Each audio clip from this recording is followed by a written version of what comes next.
This is DJ. And this is Ish. And this is Season 6 of Pero Let Me Tell You.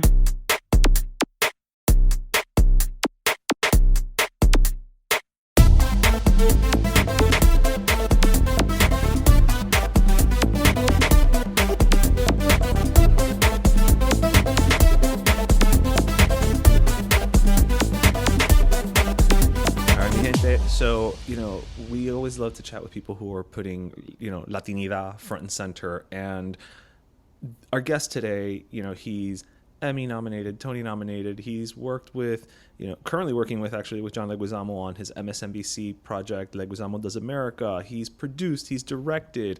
He has worked, and I am going to bring this up on MTV Cribs because I am going to ask about Cribs. That's just, if you thought I wasn't, sir, you are very mistaken. We have with us today Ben DeJesus. Thank you so much for joining us, man. Thank you for having me. Excited to speak with you. Likewise. So, I guess we can start, start more recent and work our way back, right? So, as I mentioned, right now on MSNBC, Leguizamo Does America. It's a project that you are working with John Leguizamo, as if there's another Leguizamo, right?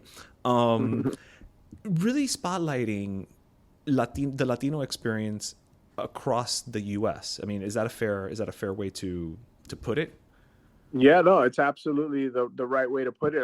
We decided to embark on this journey. We went to 6 different cities across the country and really dug into the Latino neighborhoods and the contributions and the people who are really making an impact across food, music, the arts, activism, and so on. And it was just it was a life-changing experience actually for all of us.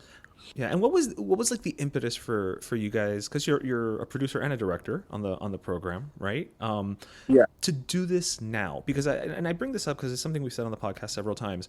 Everybody always wants to, the last election, everybody was like, well, Latinos are not a monolith. They're not a monolith. Like it was this realization that just swept across the land, and I feel like all of us who are Latino, Latina, Latinx, took that moment to say like, well, fuck yeah, we've been saying this all along. Like, so was that a little bit of a push for the project's It was inception? part of it, for sure. Look, just the work that John and I have done over the last 13 years as partners is really about profiling and highlighting and celebrating Latino contributions and using our talents and our crafts to bring those stories to life. So we've done a really good job, I would say, over the last, like I mentioned, 13 years. Wow. Bringing projects that may not necessarily see the light of day unless we were kind of obsessed with bringing them to life.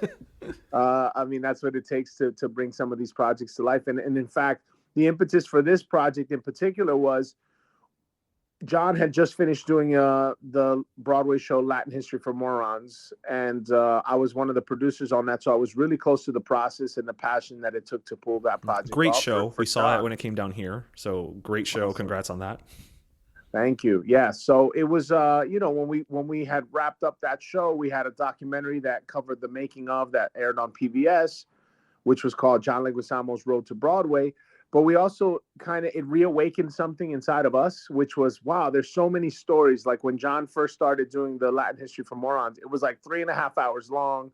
We were traveling to different comedy clubs where John would get up there with his laptop, and that's kind of his process, is working it out.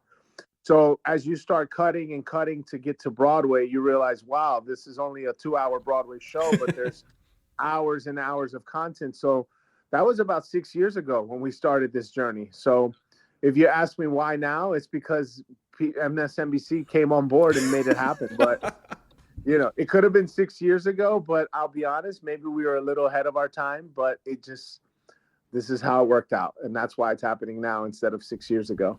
But I got to say, I think that you just hit on something where you said, you think you guys were ahead of your time. I have to agree with you, because Latin History for Morons, like you said, it was, but 6 years ago.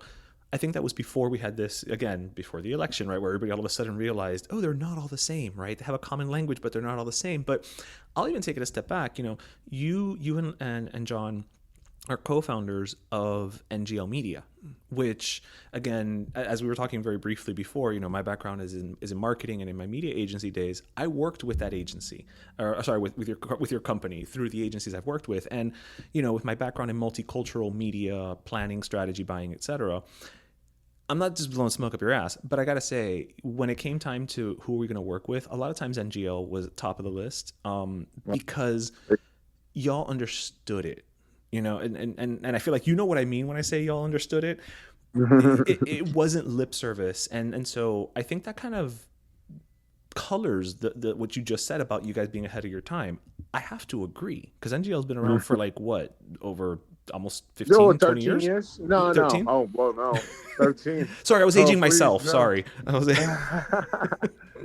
No, well, I appreciate that. And I think that we live and breathe the culture. So even with our company that you mentioned, NGL, it was known as NGL Collective, which stands for New Generation Latino Collective. And so we, aside from the fun and sexy stuff we get to do that shows up on camera, the bulk of our business is media impressions, meaning we deliver eyeballs to brands and to agencies like the one that you work for.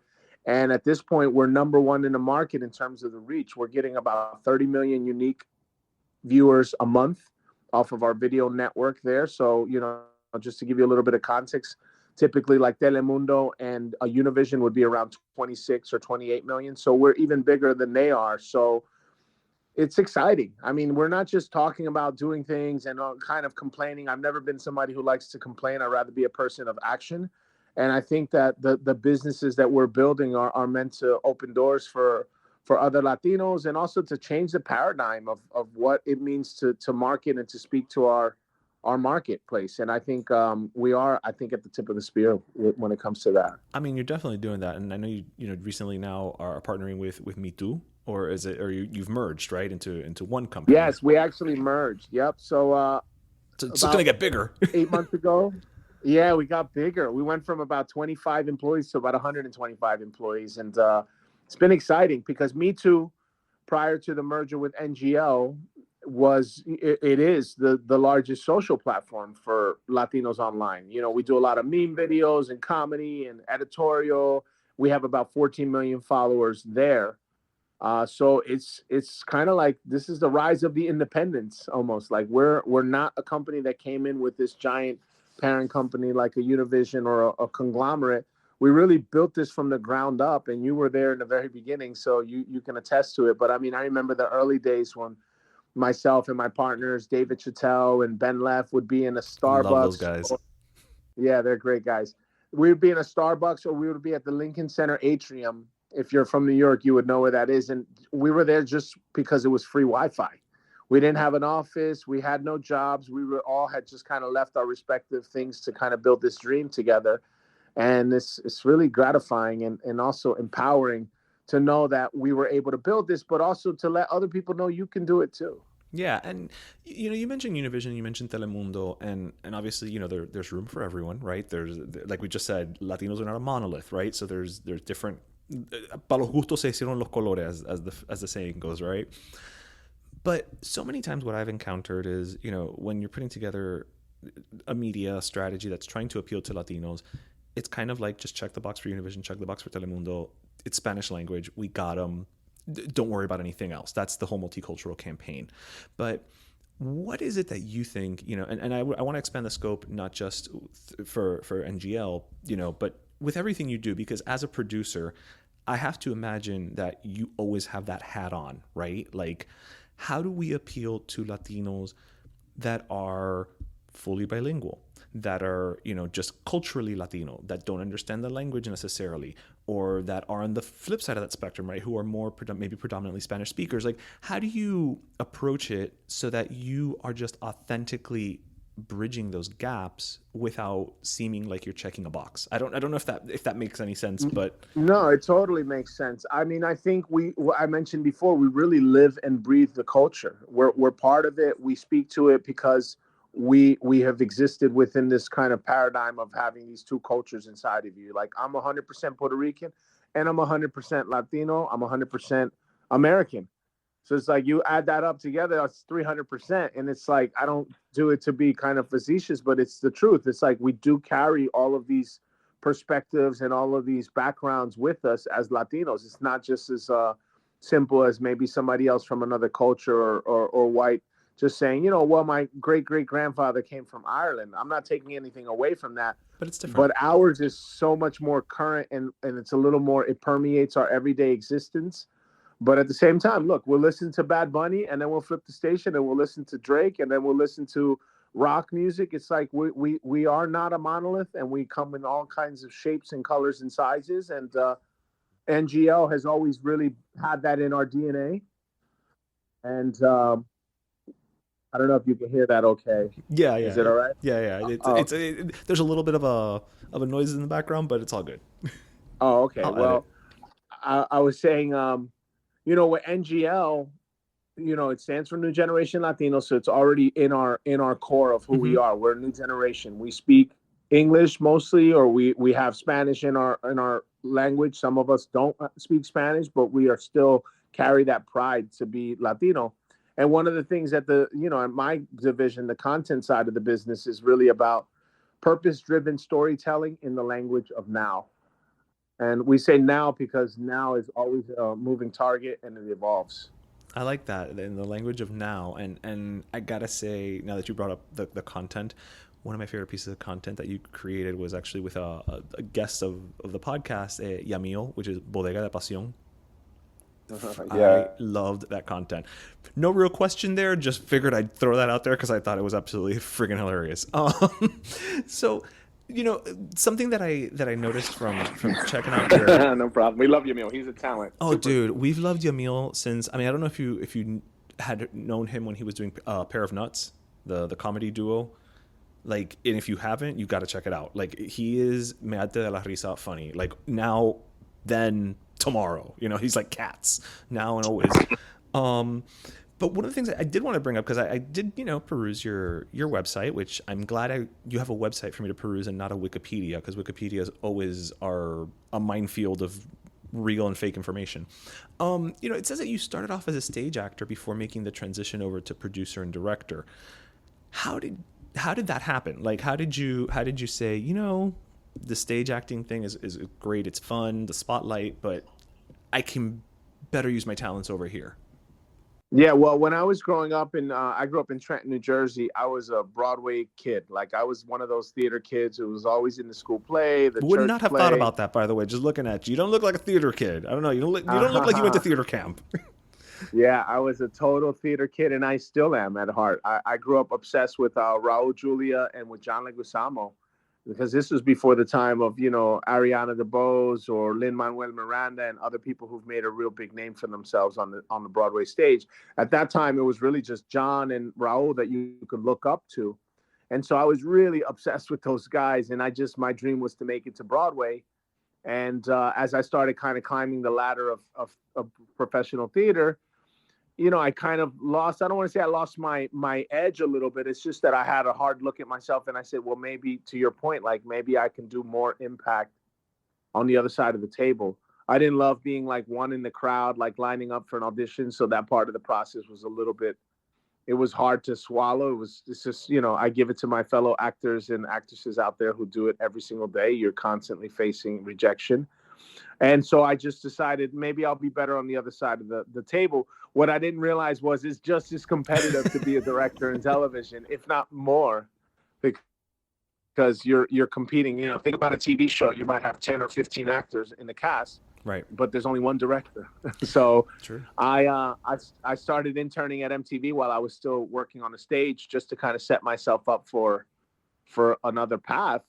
But I mean, I had no idea that it would lead to, where it is now. And I'm really grateful and blessed of where my work has been able to take me. But I didn't have a master plan at the time. I can tell you that. I just kind of was like, let me try the other side and see if I feel a little more in control of my destiny.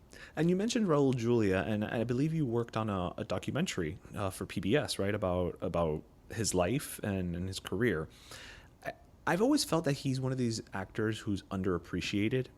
Like, he was so talented. He had so much, and I think so many times people just kind of go like, yeah, Gomez Addams from the Addams Family. Again, not a bad legacy, but there was so much more to him. And what is it about his story that maybe drew you to say, I've got to produce this. I've got to I've got to broaden that awareness of him in particular.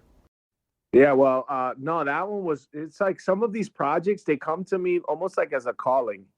So it's less about like doing another gig, and of course I need to work and I want to keep my family fed and all those good things. But as I get further along in my career, it becomes more important for me to do things that matter to me and that make an impact. And Raul Julia, the American Masters documentary we did, was one of those where I had always looked up to him and admired him. I had already done two documentaries on my other hero, John Leguizamo, and while I was receiving an award in LA, I actually met Raul Julia's widow, Meryl Palloway Julia, and I told her how much of an impact her husband had on my life, and that I was really interested in bringing his story to the screen. And we had a few meetings, and of course, you can imagine when people are holding on to the legacy of their loved one who's not there to speak for themselves. It's a there's a certain dance you have to do to be able to show them that they can trust you. And fortunately, I was able to pass that test. But it was really about, again, just highlighting a story that I feel like is missing from pop culture or from the national conversation, and bringing it to light. And that documentary did really well. We actually ended up getting nominated as part of American Masters for an Emmy. Yeah. Unfortunately, we were up against Michael Jordan, McDonald's, and Tiger King and Hillary Clinton, by the way, to make it a little more difficult. So, yeah, we didn't win. You want to talk about a diverse category? That's the definition of diverse right there. You got McDonald's, Tiger King, and Hillary Clinton. Yeah, that's... And Jordan. and Jordan. Michael Jordan. Yeah, that's... Yeah. Ultimately, Michael Jordan beat us, as he's done with so many others in his career. So, I don't mind being on that list. And it's funny. They say, like, when you hear somebody get nominated, they say, oh, just being nominated is an honor. I'm here to tell you it's true. It's true. It really is true. Like, when you're leading up to the ceremony and you're going to find out if it's your show or not, you just feel so gratified that it's even being recognized. So, that's what happened also with Latin History for Morons. It's like, I didn't make it to Broadway as an actor, but I was able to make it as a producer. And in that case, we lost to Harry Potter. So if we're gonna lose, we might as well lose big. This is true. What I'm starting to see here is the pattern is that when you guys lose, you lose to these forces of nature. So that's not a bad place to be in, right? Like in the grand scheme. And listen, you're absolutely right. It's not a bad thing to get to Broadway as a producer. Some would say you have even more power than an actor as a producer on Broadway, more of an impact. So not the worst way to get there. I did mention at the top that you had worked on MTV Cribs, and I have to ask, just because when the hell else am I going to get the opportunity to ask this type of question? How much fun versus headache was it coordinating with these celebrities to film in their homes? And I know in some instances it wasn't their homes. I'm thinking.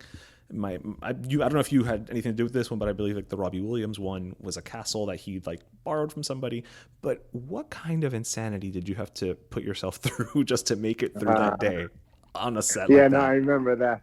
I remember that episode. That was fun. But I think for the vast majority of the people, it was their homes, and so for you to kind of allow camera crews to go inside your house was a big ask. So in the very beginning, I was there from like season 1. Mm-hmm. I started as a PA, and then I became one of the original producers on the series for about 30 episodes.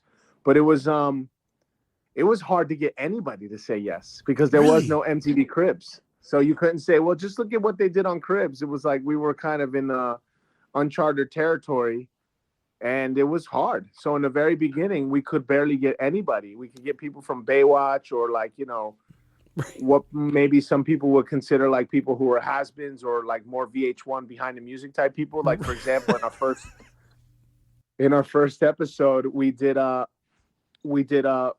Osbourne, which at the time, if you're going back to like year 2000, that made no sense, because Ozzy Osbourne was, he had been a rock star in the 70s and 80s, but we couldn't get anybody else. So we had Ozzy Osbourne as one of the people in our first episode, but that episode went over so well that I remember Monday morning, Sharon Osbourne, the kids, first of all, were so hilarious. Yep. They were like young kids. They were like 10 years old, 11 years old.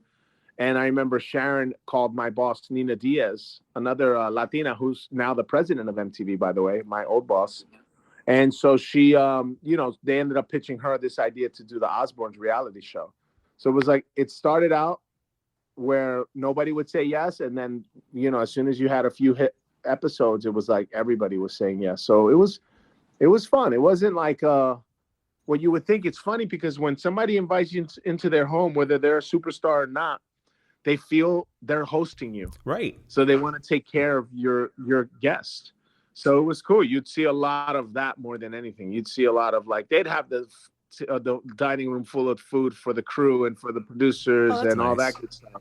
So it was like much more down home and like, I'm letting you into my home. I'm trusting you here and let's make this work, as opposed to like it being a big headache or anything like that. All right. Well, that makes me feel a little bit better. But again, I returned to something you said, ahead of your time, because that was before, you created this show and then it became not only a hit, but it essentially spun off the Osbournes. I mean, for all intents and purposes, you were responsible for, that show is responsible for the Osbournes becoming, the reality TV darlings that they did. I definitely can't take credit for it, because our like I mentioned, our boss Nina Diaz was really the one who developed that concept, and she's an incredible visionary, and she helped develop also the Real Housewives, and now she's running MTV because she knows how to set trends and she knows how to look into the future, as most Latinas do. So, as we wrap up, I just wanted to, again, kind of circle back to Leguizamo Does America on MSNBC. And, it's 6 episodes, right? If memory serves. Correct. After, traveling to all these cities, New York, Miami, Chicago, LA, I know I'm forgetting 2 cities. Puerto Rico, DC. And I'm actually in DC right now. I'm in a hotel right now. We're doing our DC premiere tonight. Oh, doing the junket. What would you say would be the biggest takeaway for you, even for you, right, as a Latino who, who's part of the culture, who's not just part of the culture personally, but in professionally? What would you say was the biggest takeaway for you after this entire experience with this project? Just how beautiful and vibrant a community we are as Latinos, and how the we're not a monolith, but we have so much in common that it's a beautiful thing. So like, instead of us focusing on maybe like more the dominant Latino cultures like Mexican or Puerto Rican or Dominican, we spread our reach, and we were talking to Salvadorians and Venezolanos and Cubans and Ecuadorians, and I think that was really eye-opening to say, look, we do have differences. We have a different trajectory of how we get to the U.S. Like, me as a Puerto Rican, we already have our citizenship. We don't have to worry. We don't have to cross a border per se, but that comes with its own kind of set of baggage or things that you can argue. But I just found like that we're a beautiful, vibrant community of creators and artisans and activists and people that really add to the fabric of this country in a way that maybe is not always appreciated. Yeah, I think that's fair enough. We always say on our show, I mean, myself and my co-host are Cuban American, but we always say like it's a disservice to the richness of each individual culture when we kind of just get lumped together. You know what I mean? Because Mexican culture is so rich, Puerto Rican culture is so rich, Colombian culture is so rich. It's like to just kind of think that we're all the same thing, because we share a language is, I don't want to say insulting, but it's a disservice. It's just, it's not the full picture. It's not the full reality of who we are. And by the way, I love my Mexican brothers and sisters and my Puerto Rican family and all those good things. But it's like, I also like sharing in other cultures and learning about Colombians and learning about, Central Americans and other countries that aren't necessarily always having the spotlight. But ultimately, what I learned from that experience is like, we are vital to the success of this country and to the legacy of this country. We've been here all along. We've been here. Yes, sir. There was no, you look at the names of the states just in the U.S. and you start seeing the influence of Latino culture.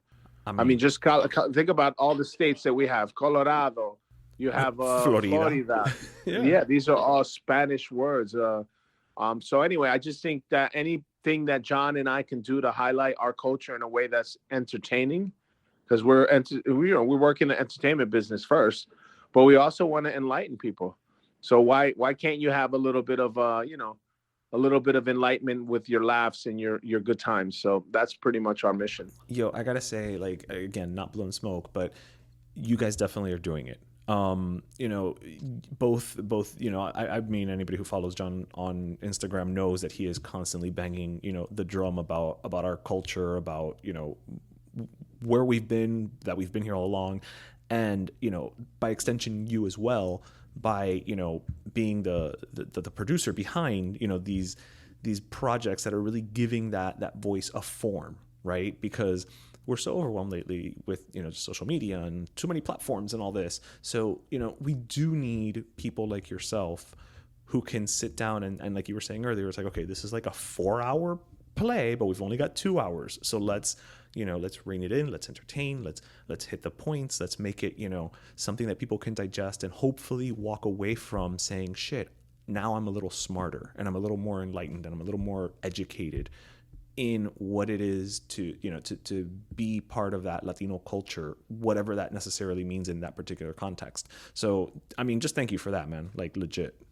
And I appreciate that. Thank you so much. It's funny. You don't think of all the other impact you're having. You just are like in the edit suite or in the field sweating. Like we should just go with, you know, in the middle of the summer. And it was really, really a grueling shoot, a production, but it was awesome. And so, you know, to hear you say that, I really appreciate that. It means a lot to me. No, I mean, you know, I wish, you know, I could have more beautiful things to say, but at that point, I think it would just be, you know, a little overwhelming, and I'd start to sound like I'm gushing. So I'm gonna cut. I'm not gonna do that. But no worries. But just to say, you know, again, thank you so much. You know, you got a lot of projects already in the pipeline. A lot of projects coming up. I mean, between, you know, listeners, between catching, you know, Leguizamo Does America, you can see his work. You can see it in, you know, just all the content on NGL Me Too. There's so much work that's already been done by y'all, and I know that there's still so much work that's being done. And, you know, as fellow content creators on a smaller scale who are trying to bang that drum for, you know, Latinidad, thank you for everything you do. Appreciate it. Thank you. Please, for your audience and for yourselves, one of our next projects coming up is in the fall on PBS nationwide. It's called American Historia, the Untold History of Latinos, and it's capturing our history and our contributions to American society, beginning with the Olmecs and the Incans, like going back 1,000 years, all the way through the Young Lords and Dolores Huerta and Cesar Chavez. So excited to unveil that. Nice. And when does that? I know it's in the fall, but you guys don't have a set date yet, right?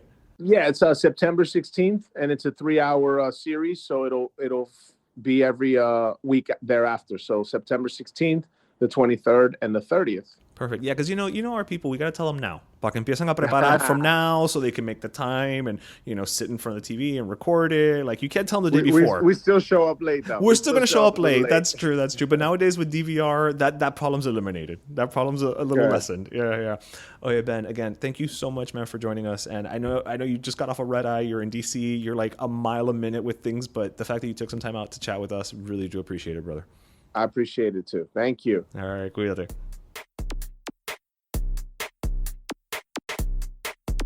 Pero Let Me Tell You is co-hosted by Darian Borges and Ismaeliano, produced by Ismaeliano, and our theme, Pero Let Me Tell You Freestyle, is composed by Michael Angelo Lomlaplex, the official gay guy. And don't forget to subscribe and leave us a review on iTunes.